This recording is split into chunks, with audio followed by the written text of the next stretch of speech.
Quase Sem Pauta, com Lúcia Matos e Lúcia Porto. Olá, olá, muito bom dia, boa tarde, boa noite, sejam todos muito bem-vindos a este que é o 60º episódio do Quase Sem Pauta. Quem diria, hein? 60º episódio desse podcast de duas grandes amigas que nunca precisaram de pauta para se divertir nem dar risadas. Lúcia Porto, tudo bem? Isso aí, Lúcia Matos. Juntas se sentamos e juntas um dia ainda se sentaremos. Olha que bonito, hein? Ai, que lindo, ainda falta bastante, tá? Não, a outra opção é pior. Tem muito podcast para gravar ainda antes dos 60 A outra anos. opção é pior. Eu tava aqui gargalhando enquanto tu fazia a abertura e pensando, se as pessoas ouvissem as bobagens que a gente fala sempre antes de entrar no ar, né? Puta, te dizer, é divertido. Mas enfim, a gente tá nessa 7ª temporada que se chama Encontro às Cegas e que tá nos levando a conhecer, além dos nossos amigos, os amigos dos amigos, né? Começamos com a nossa amiga Cláudia Betcher, Relações Públicas, especialista em gestão cultural aqui no Rio Grande do Sul, sommelier de chá, ceramista, joalheira, foi ótimo.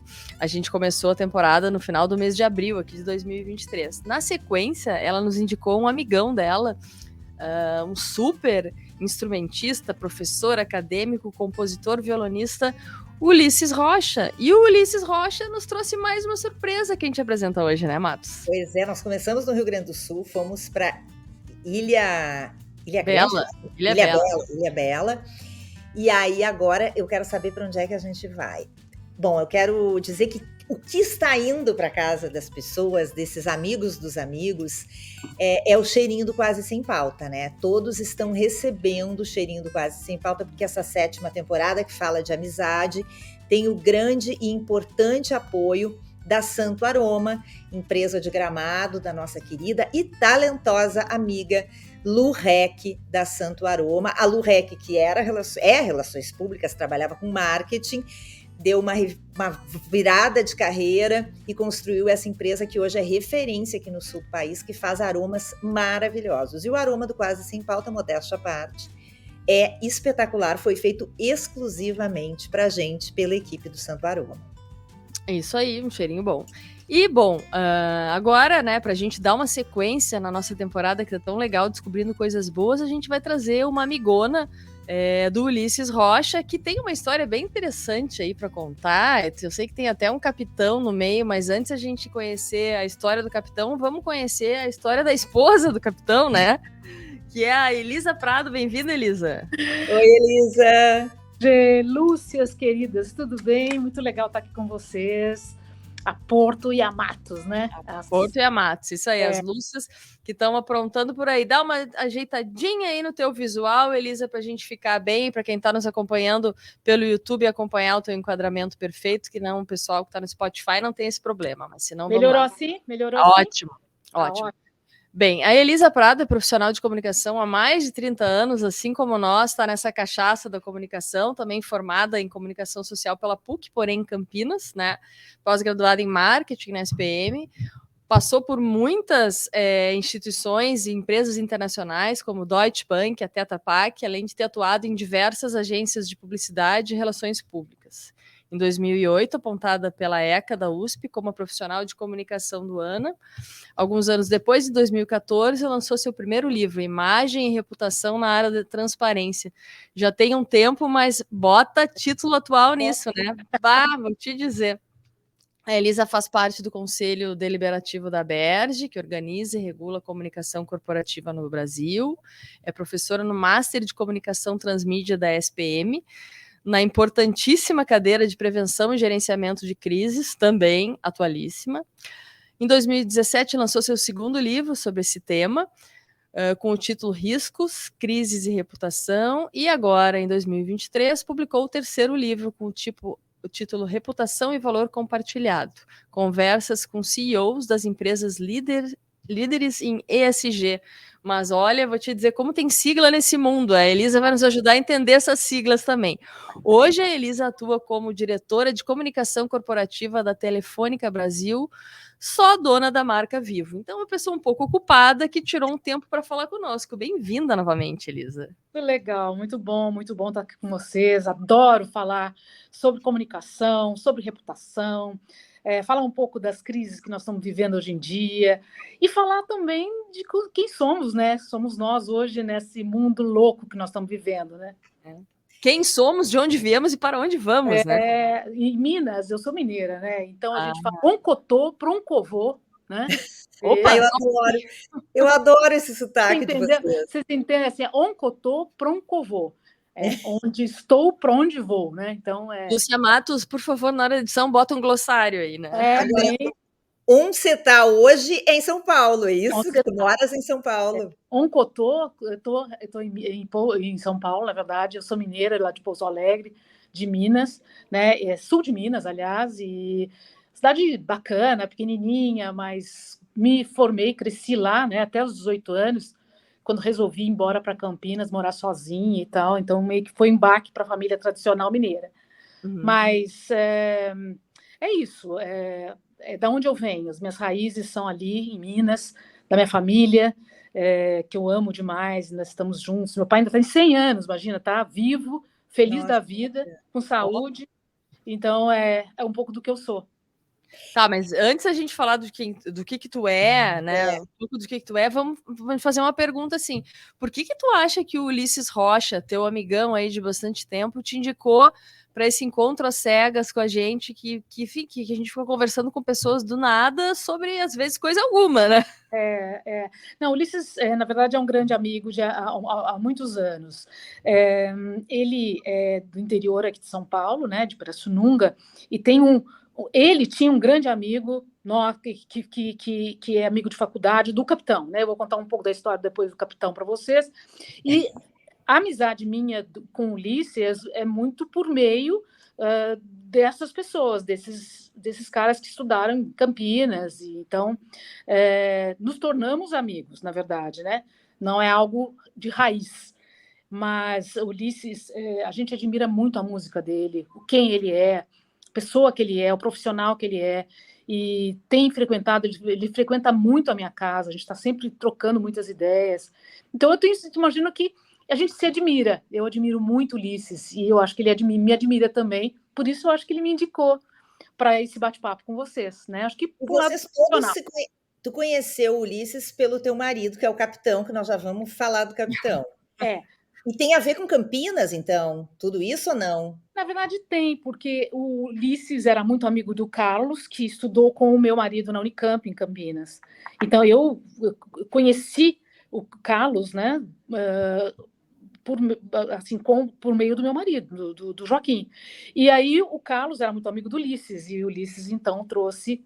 ele se tornou muito, muito amigo nosso. Mas depois de muitos anos, nós estudamos em Campinas de 1980 a 83. Imagina, faz muito tempo, né? E o Ulisses veio só para a nossa vida há pelo menos uns 15 anos, somente 15 anos, né? Mas 15 anos é uma vida também, né? É uma vida, mas é que a minha vida é tão... Vocês estavam falando, a gente estava antes batendo um papo sobre sexagenária, né? Eu já sou sexagenária, né? Mas dizem que é a época mais sexy, né? Que é sexy. Isso aí. Não é legal? Então, mas a melhor época. Eu estou sonhando com a minha fase sexagenária para me aposentar e ir morar no mundo, entendeu, Elisa? Tô afim Quem sabe um dia eu vou morar na Ilhabela, né, Matos? Isso seria bem legal. Seria maravilhoso. Ô, Lúcia Matos, tu tá reparando assim como tá começando a ficar bom esse troço, porque a gente conheceu o Ulisses é um baita de um músico. Agora a gente tá conhecendo a Elisa, que é a mulher do capitão, que é o dono do barco, entendeu? Então daqui a pouco a gente tá no barco com um concerto, tá entendendo? A gente até cozinha, quem sabe a gente cozinha para eles, né? Era uma boa, hein? Mas uma hora a gente tem que trazer o capitão aqui para contar outras histórias do mar para vocês, né? Então, vamos chegar no capitão. Conta aí. Uma hora vamos chegar no capitão. Vamos começar, vamos seguir um pouquinho da tua trajetória, porque a gente adora a nossa área, comunicação.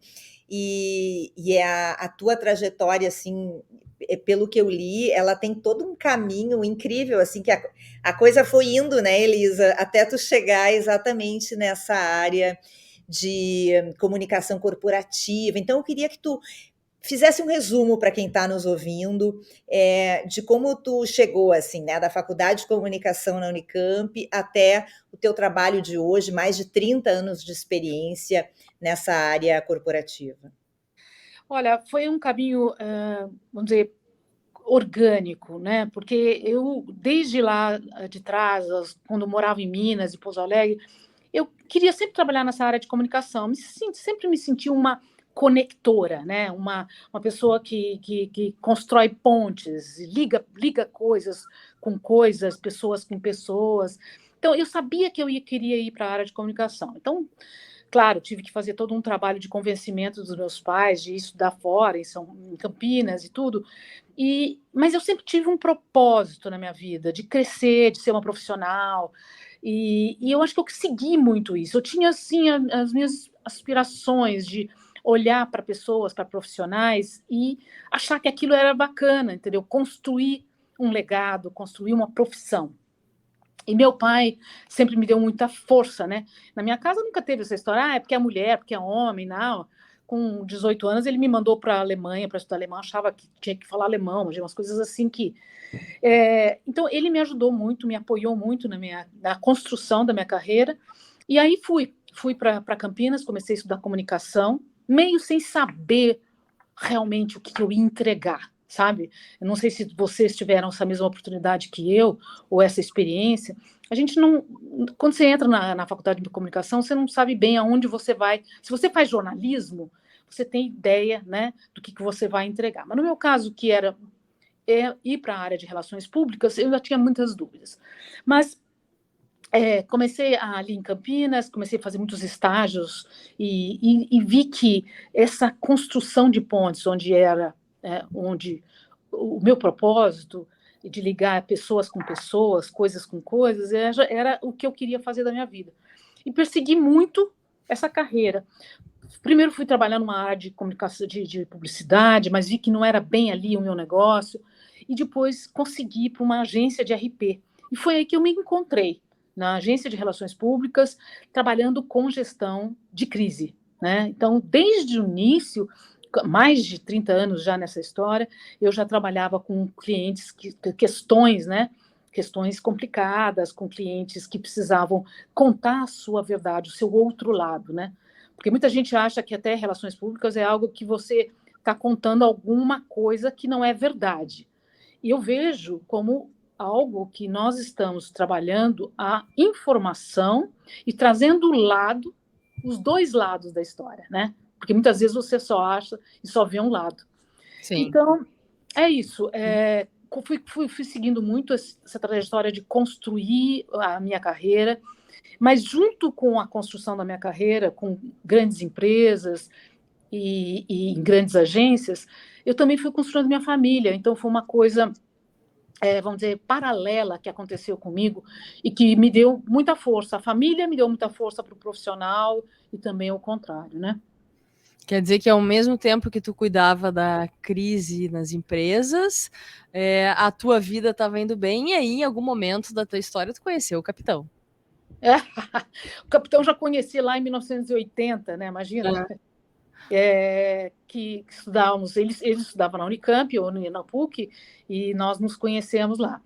E aí, então, e desde então, né? Imagina, agora mais de 40 anos aí nessa história com o capitão. E sempre, eu acho que eu tenho um lado muito meio selvagem, assim, meio aventureira, e acho que esse meu lado aventureiro que me fez me cruzou com o capitão, né, de altas viagens pelo mar, e eu acho que é isso que também chamou o Ulisses para essa amizade, viu? Porque ele adora esses mares todos. Eu vou te falar, já passei cada perrengue nesse mar que você não pode... Vocês fazem viagens assim, é sério, não é? Tipo eu que morro de medo de entrar ali no Guaíba. Não, Matos, eu não sou uma pessoa de viajar, né, fazer longas distâncias, mas eles fazem. Eles vão para o Rio de Janeiro, vão para, né, saindo dali, vão para Paraty, agora vão para Abrolhos, enfim, tem altas viagens. Mas eu não, eu mais mesmo 2, 3 dias no barco, do Rio para cá. Eu geralmente vou de avião, aí volto com eles, porque o mar também me amedronta um pouco, né? E eles são destemidos, vamos dizer assim, e enfrentam qualquer coisa. Eu vou dizer que perrengue que tu passou? Quero saber qual é o perrengue. Não, só um pouquinho, peraí um pouquinho. Antes do perrengue, Lúcia Matos, agora eu vou te sacanear, porque eu tenho o direito de sacanear, né? A nossa amizade de 30 anos. A gente teve uma temporada passada, Elisa, que falava sobre férias, né? E nessa temporada de férias, a gente teve um instrutor de paraquedismo que largou um desafio para Lúcia Matos, que era assim: vem aqui porque tu vai saltar de paraquedas. Ela não topou aquele desafio. Ela não quis, ela né, amarelou. Agora eu acho que a gente tem que largar o desafio do capitão para ti. Eu não sei nem nadar, Elisa. O que eu vou me meter Matos, então não vai dar. Então, Matos, primeiro nós vamos aprender a nadar, depois você vai entrar para o nosso barco lá. Porque é perrengue. Depois dos 60, quando eu me aposentar. Você vai se aposentar, você ir a Porto, e nós vamos, então, fazer essa viagem juntos com o Ulisses, tá? Opa! Já está agendado, vocês vêm para Ilhabela, e nós vamos sair para fazer um passeio. Mas eu acho que o ideal é fazer um passeio assim, durante o fim de semana. A gente vai para uma praia ali perto, né? Dorme, curte aí e volta, porque nem sempre uma viagem longa assim é muito prazerosa, né? Eu acho que eu vou ficar mais contigo na área do budismo, da meditação, que eu sou mais chegada de uma coisa mais tranquila, entendeu? Eu também vou dizer, eu prefiro também esse lado mais de leitura, eu sou apaixonada pela leitura. Então, uma coisa que me falta, por exemplo, no barco, é isso, de ficar com meu livrinho. Eu sou bastante analógica e gosto muito dos meus livros impressos. Então, gosto de ler, ficar quietinha. Então, no barco não dá muito, né? Você vê que o bicho ali pega. Sim. A Lúcia ia perguntar, e eu cortei, como eu sempre corto, mas ela ia perguntar sobre perrengues a bordo. Então, gente, já aconteceram muitos, né? Mas eu acho que o pior, a gente estava vindo de Paraty e para Ilhabela e saímos de um local onde não tinha internet. Meu marido não conseguiu checar muito o tempo, né? E aí saímos em direção à Ilhabela e, de repente, entrou uma tormenta de ventos de 100 km por hora. Eu vou te dizer, nunca imaginei que eu pudesse viver uma coisa dessa. Ondas de pelo menos 2, 3 metros, assim, o barco com o motor, ele não conseguia sair do lugar, e você não pode retornar. Então você fala, retorna, vamos embora, vamos voltar. Não dá, porque imagine você pegando em direção ao vento, se você retorna, o barco pode virar. Sim. Então, isso foram 8 horas de tormenta. Nossa Senhora! 8 horas de tormenta até chegar numa cidadezinha chamada Pissinguaba. E aí, então, eu me senti viva novamente. Então, assim como essas, né, baleias que já entraram na frente do barco. E se eu ficar aqui contando, vão ter várias histórias, mas eu acho que a pior delas foi essa aí, dessas ondas de 2, 3 metros, e que a gente não conseguia voltar, e por 8 horas... Mas tinha uma cunhada minha muito interessante, né? Que ela... Ignorância é ótimo, né? Ser ignorante é incrível, porque você não tem noção de perigo. E ela filmava aquilo tudo. Que lindo! Que lindo! E ela se chama Lúcia também. Eu falava, Lúcia, olha aí. Para de filmar, nós vamos morrer. Ela falou, não, isso aqui tá lindo, essa tormenta. Como tem Lúcia sem noção nesse mundo, nossa. Completamente Lúcia sem noção, tá? Vocês não, mas ela realmente se mostrou uma sem noção ali. Mas essa aí é isso, são esses perrengues. Mas como eu lido com gestão de crise, eu sempre falo, a gente tem que, antes da crise, a gente tem que se preparar, tem que ter prevenção. Então, o fato de ter saído de um lugar sem ter visto, né, o tempo, né, a previsão do tempo, para mim, isso é um crime, né? É crime. De certa maneira, foi mal planejado, né? Mal planejado. Falta de planejamento, digamos assim.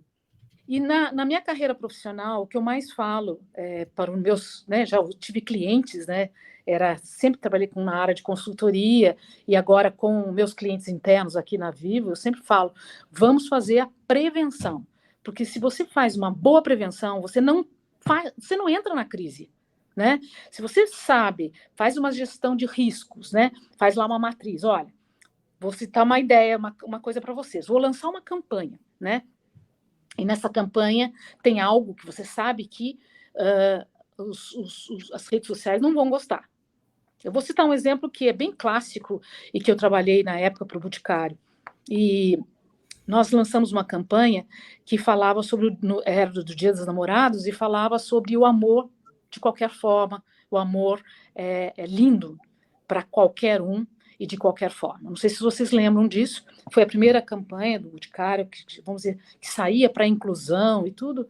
E nós sabíamos que nós teríamos 50% das pessoas que iam amar e 50% das pessoas que iam falar, pô, isso não tem nada a ver com a marca, tal. Não faz muito tempo, né, Elisa? Faz uns 4 anos, mais ou menos. Nossa, foi um pouco antes da pandemia. Exato. E nós fizemos um trabalho de prevenção na agência, né, que eu trabalhava, um trabalho de prevenção muito legal, dizendo qual será qual será o posicionamento da empresa, o que nós vamos defender, né? E não vamos abrir mão dessa defesa. Então, trabalhamos muito bem isso e gerou muito ruído nas redes sociais, de pessoas que são fãs da marca e que começaram a dizer, pô, eu quero entender qual é o posicionamento e tal. E o Boticário foi firme e certeiro no posicionamento, defendeu a sua tese e foi, assim, perfeito. Houve ruído, claro, sempre há, mas havia uma prevenção e uma gestão desses riscos que foram absolutamente controlados. Então, e esse trabalho, ele funciona só dentro da empresa ou, por exemplo, com a agência que cria essa campanha? Olha, Matos, tem que ter um trabalho em todos os lugares. As agências de publicidade, de relações públicas, elas têm que ser expert em prever o que pode acontecer. Qualquer coisa que você vai lançar. Por exemplo, você vai colocar nas suas redes sociais algum posicionamento, você vai defender alguma coisa. Faça mentalmente essa gestão de riscos. Isso vai dar certo? Vão falar o quê? Se falarem isso, o que eu vou responder? Se falarem X, eu vou responder Y, se vão falar Y, mas eu vou ter e seguir o meu posicionamento, porque isso é o que eu falo para os meus clientes internos. Siga a sua verdade, o seu posicionamento, não saia dele, não titubeie, entendeu? Para que você tenha verdade no que você está dizendo. E o mais difícil, eu acho que é manter esse posicionamento, né? Porque muitas vezes também no calor da emoção, e se a gente tivesse ido por ali, ou quem sabe a gente troca o discurso, é a pior parte, né, Elisa? É a pior parte, não é legal. Por isso que você tem que olhar antes de você fazer um post nas redes sociais, antes de você colocar uma campanha no ar, antes de você fazer uma resposta a um jornalista, né, com algum posicionamento, pense antes de falar. Pense como você vai se posicionar no pós, né? Porque ruído, hoje, com as redes sociais, o que você mais tem é ruído, né? De qualquer jeito, você fala... nós abrimos aqui, na Vivo, vagas para negros, né?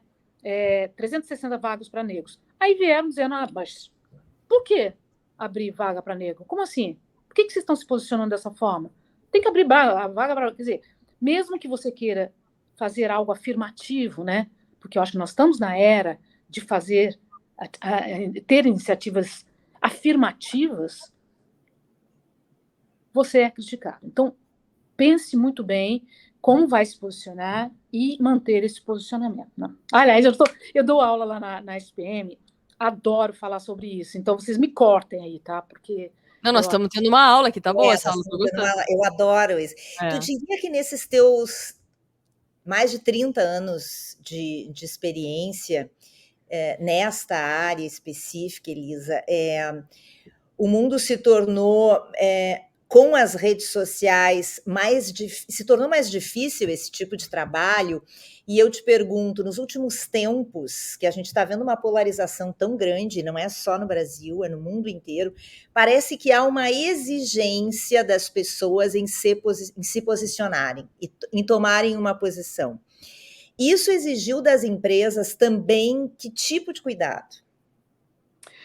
Olha, gente, eu me formei numa era onde a gente não vivia em rede, era de um para muitos, né? Então você queria falar sobre uma marca, você ia para um jornal e colocava um anúncio, era a sua verdade, né? Ninguém discutia aquilo, porque era um anúncio pago que você colocava num veículo de comunicação e aquilo era a verdade. O que nós temos hoje? Nós estamos em rede, né? E todas as pessoas têm opinião. Mas, na verdade, nós nos sentimos até em obrigação em termos alguma opinião sobre tudo, né? Mesmo que às vezes a gente não tenha nenhum conhecimento sobre aquilo ali, né? A pandemia foi um exemplo, né? Exatamente. Então as pessoas querem falar, querem dar opinião. O que eu acho interessante, importante isso, não ser mais uma voz única, né? Uma via de mão única, e sim uma via de mão dupla, ou até nada mais do que em rede mesmo. Então mudou muito. Hoje, um profissional de comunicação, ele tem que olhar para todos os veículos, para todas as pessoas, que somos todos mídias, né? Nós somos mídias. Eu costumo gestionar crises aqui aparece um comentário na rede, um comentário de uma pessoa X, tá? Nem é um grande influenciador e tal. E a gente vai monitorando exatamente o que está sendo dito, o que está sendo falado, como é que está o número, quantas pessoas, qual é a importância dessas pessoas que estão ali se relacionando com aquele tema, porque é daí que explodem as crises. Então, as empresas precisam aprender a respeitar quem está falando, responder a tempo. Não temos, antes, não sei se vocês são da minha época, mas a gente tinha um dia inteiro para decidir como se posicionar. Hoje são minutos. Minutos. Não, se tinha, a gente fala muito nisso, assim, né? Tinha épocas que quando a gente usava, para começar, o telefone e o fax, era outra coisa, porque geralmente também grandes decisões empresariais, né, ou corporativas eram tomadas no centro do país. A gente está falando, a Matos e a Porto estão em Porto Alegre, tu estás em São Paulo. Mas a gente tinha esse tempo de um questionamento, de uma tomada de decisão e de uma volta que levava pelo menos 24 horas. Até lá o estrago já estava absurdamente feito, né? Exatamente. E agora, se você não responde a uma reclamação ou mesmo uma observação de algum cliente, você está fadado ao insucesso, né? Aquilo que explode nas redes e que gera um caos muito grande. Então, vocês viveram aí essa questão das vinícolas, né? E isso é um case seríssimo, porque a reputação dessas vinícolas eram ilibadas, né? Nós temos uma paixão por essas marcas todas, né, que sofreram essa crise.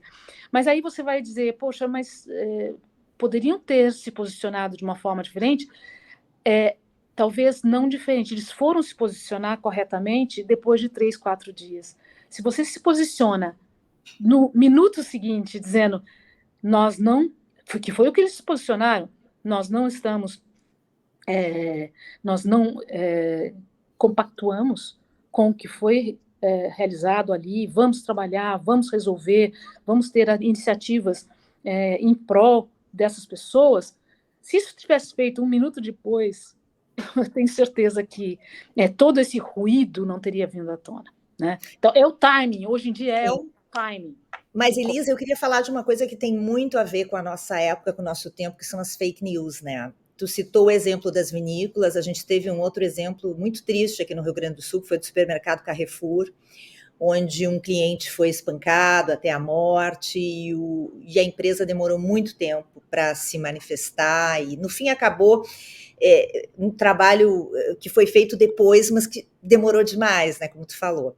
São fatos, né? São problemas que aconteceram reais. E as fake news? E aí eu queria que tu nos contasse um episódio de crise que tu gerenciou a partir de uma fake news, de algo que surgiu do nada. E aí, como é que é para resolver um problema que toma um tamanho que é o tamanho hoje das redes sociais? Nossa, eu vivi um exemplo que não era nem na era das redes sociais, na era do e-mail, né? Isso foi em 2003, né? O 2004, 2005, nessa época, surgiu um e-mail que começou a aparecer para várias pessoas sobre uma história, a gente chama de lenda urbana, né? Eu trabalhava na Tetra Pak, é uma empresa que faz as embalagens de leite longa-vida, sucos e tudo, e diziam que embaixo daquele número, daquela embalagem havia um número, que aquele número dizia que quantas vezes o leite era reprocessado, né? E uma grande mentira, porque aquilo é um controle de qualidade que a empresa tem. Aquele número são as faixas. A embalagem ela é produzida, né, em faixas na impressora, e ali tem a faixa número 1, 2, 3, 4, 5, e é óbvio que é importantíssimo porque você faz o rastreamento. Quando você tem uma falha na embalagem, então você faz o rastreamento daquilo ali e Era um tira. código da embalagem. Era um código Da embalagem. E alguém, você vê que fake news é uma coisa que não independe das redes sociais. Alguém decidiu, e era um texto muito mal escrito, com erros crassos de português, né? E que ali dizia que aquele número, se você tomasse o número 5, você estava com problemas. Então era sempre procurar o número 1. E isso gerou um problema seríssimo, porque as pessoas iam para o supermercado e queriam pegar apenas o número 1, né? E não é assim que você abra uma caixa, você sabe que as caixas de leite elas são, né, fechadinhas, né? E as pessoas abriam aquilo nos supermercados, tiravam e aquilo era devolvido e as pessoas não queriam utilizar o produto. Então foi o caos no ponto de venda, o caos com os nossos clientes, os clientes da empresa na época e com os consumidores. Então, foi realmente uma crise que nós pedíamos ajuda para os jornalistas, para que eles contassem a verdade, que aquilo ali levávamos os jornalistas para a fábrica, para que eles conhecessem realmente a verdade atrás daquela lenda urbana. Mas isso foram por muitos anos. E eram em rede, assim. Então, às vezes ia para o Rio Grande do Sul, aí depois ia para o Nordeste, e as pessoas começavam a reclamar, os supermercados começavam a reclamar. Então, é muito difícil trabalhar com fake news. Porque o quê? O mais importante, que quem dizia que aquilo era verdade eram as próprias nutricionistas, eram os próprios médicos, pessoas que falavam, não, eu ia para o supermercado para dizer e falar com os consumidores. Eu própria, que estava lidando com aquilo, eu queria entender o que os consumidores falavam. Eu falava, não, mas a senhora, né, não estou entendendo o que a senhora está dizendo. Isso aí foi minha sobrinha, que é especialista, que é nutricionista, que me falou que isso é verdade.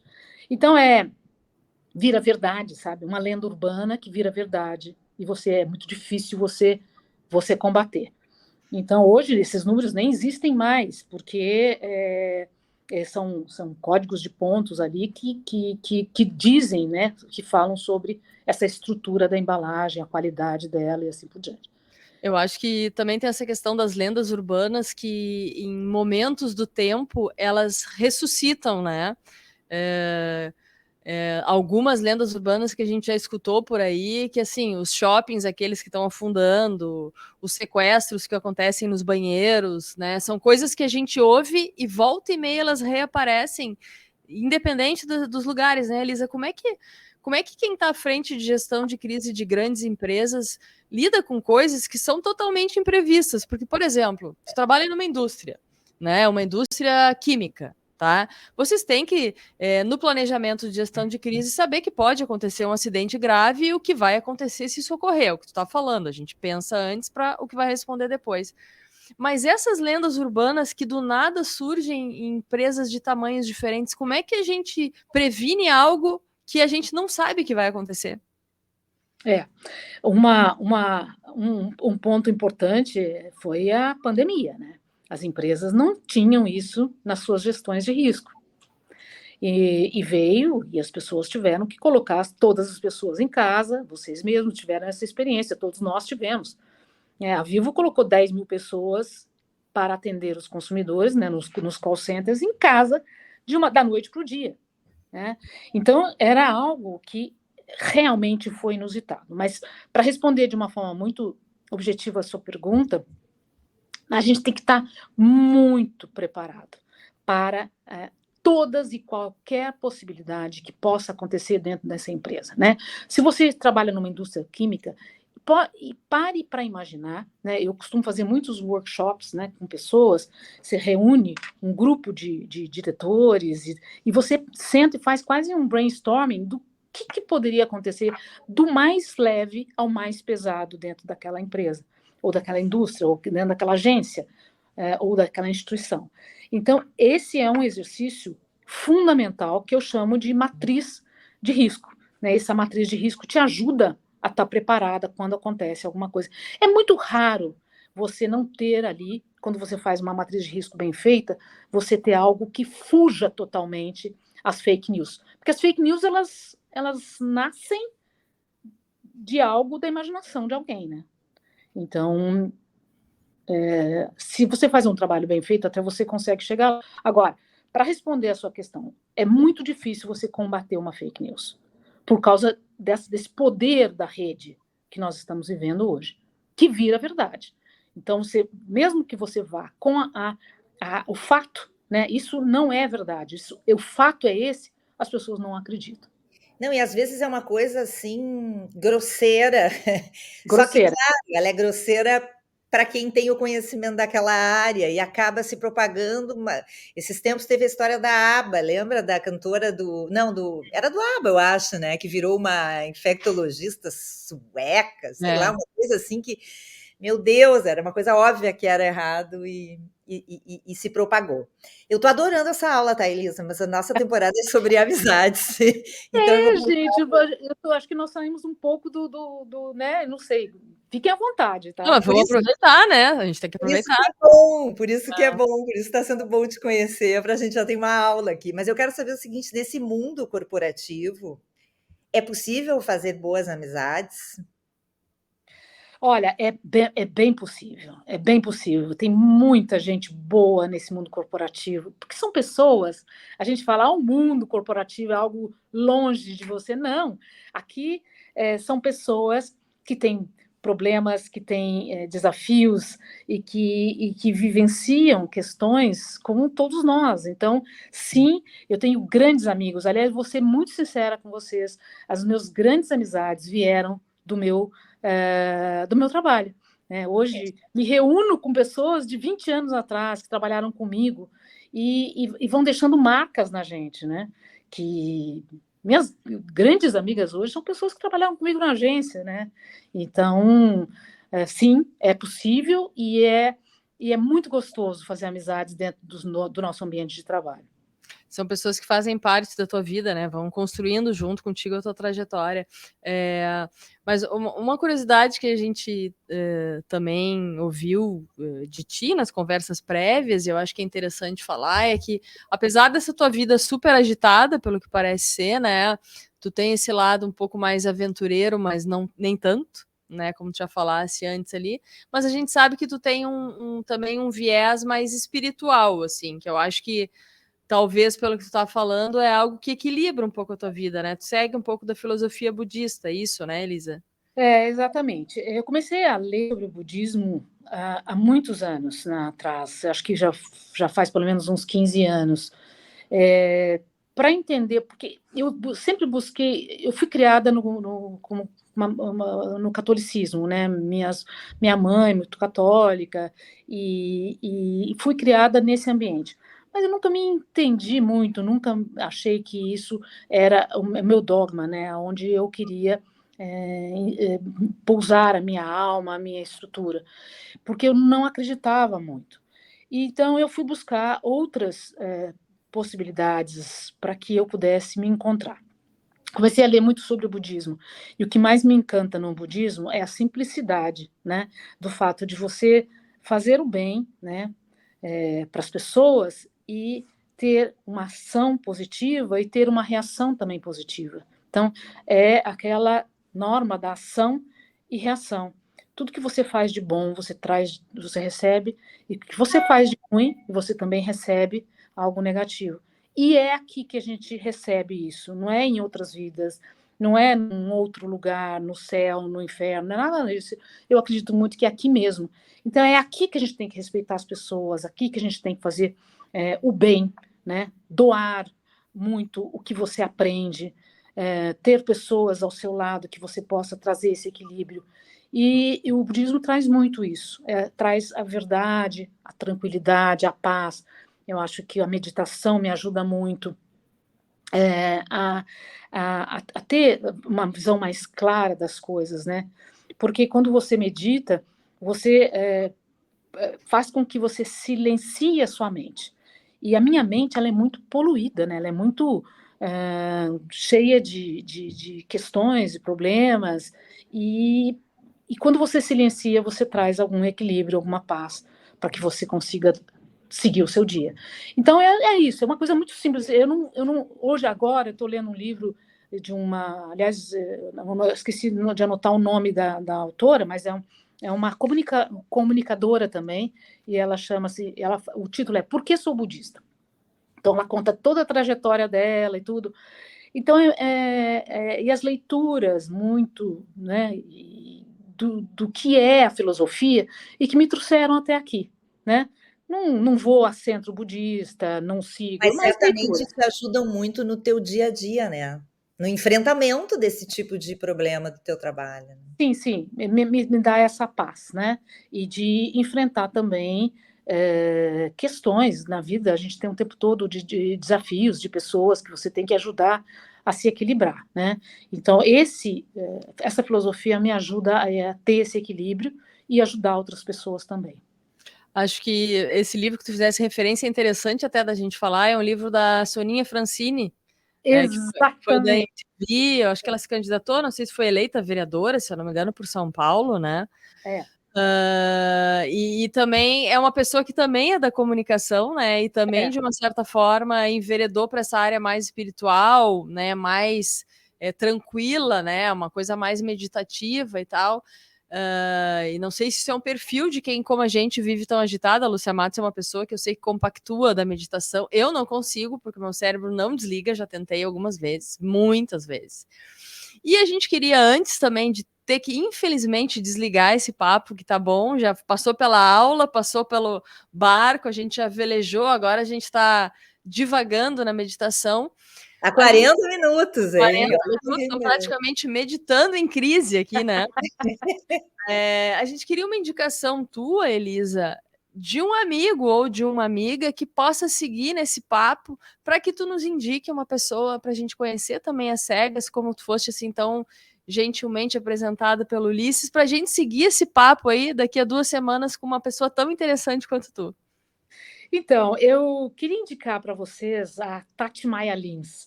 A Tati se tornou uma grande amiga, vejam bem, se tornou porque há muito pouco tempo que nós estamos nos relacionando. Ela foi minha parceira no último livro que nós escrevemos juntas, que foram essas conversas com CEOs, e a Tati é uma pessoa muito interessante, de Recife, ela tem um sotaque lindo, e ela conta muitas boas histórias sobre a vida, sobre o que ela aprendeu com o pai. Ela é uma pessoa muito humana e ela me ensina muito todos os dias, então eu queria que ela fosse a próxima entrevistada de vocês. Também é uma pessoa da área de comunicação, que fala sobre reputação, mas eu tenho certeza que vocês vão curtir muito a Tati.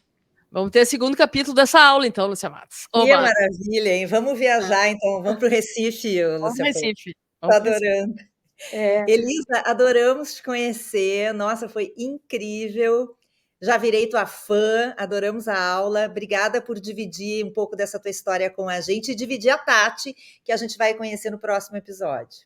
E nós vamos mandar esse livrinho para vocês, tá? Opa! Esse livro que foram essas conversas com os CEOs que trazem aí muita lição para a gente nesse mundo louco e diverso que a gente vive, né? Mas olha, adorei falar com vocês, estou sempre à disposição e um beijo grande, sucesso para esse podcast que eu achei maravilhosa a ideia e tenho muito sucesso, desejo tudo de bom para vocês.